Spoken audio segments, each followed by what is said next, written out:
Hello, সবাই কেমন আছেন? আশা করি ভালোই আছেন। এই জায়গাটা আমার খুব পছন্দের একটা জায়গা। এই জায়গাটা হচ্ছে আমাদের ছাদের একদম টপ স্তর, যেখানে ছাদের শেষ জায়গাটা। এখানে এসে আমি এইখানে টুল চেয়ার রেখে বসি। মাঝে মাঝে মন খারাপ থাকলে এখানে বসে বসে কান্না করি। মাঝে মাঝে একা একা গান করি। আবার মাঝে মাঝে বসে বসে গান শুনি। খুব ভালো একটা সময় কেটে যায় আমার। কারণ আমার তো কোনো বন্ধুবান্ধব নেই, বন্ধু নেই।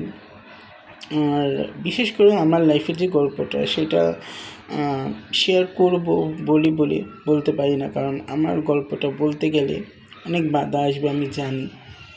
তবুও বলবো, হয়তো একদিন সময় করে আমি আমার জীবনের গল্পগুলো আমি বলবো। আমি আমার সময়গুলো কীভাবে কাটাই, আমি কীভাবে কী করি, আমি সময়গুলো কীভাবে পার করি।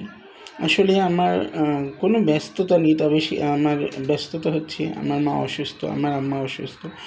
আমার সামনেই সবসময় থাকতে হয়, কারণ আমার আম্মা বিছানা থেকে উঠতে পারে না, ওঠাতে হয়। ওয়াশরুমে যেতে পারে না, সব কাজ আমিই করি। আর আমি ছেলে হয়ে কেন করি সেই গল্প আপনাদের বলবো কোনো একটা সময়। আমার গল্পগুলো আমি অবশ্যই আমার ফেসবুক ফ্রেন্ডদেরকে জানাবো। ফেসবুক পেজে যত ফ্রেন্ড আছে সবাই হয়তো আমাকে নিয়ে বলতে পারেন, আপনি একটা ছেলে মানুষ, আপনি কেন করবেন, আপনি ঘরের কাজ কেন করবেন। করতে হয়, বাধ্য হয়েই করতে হয়। একটা মানুষ পরিস্থিতির শিকার না হলে কোনো কিছু করে না। এটাই হচ্ছে জীবন।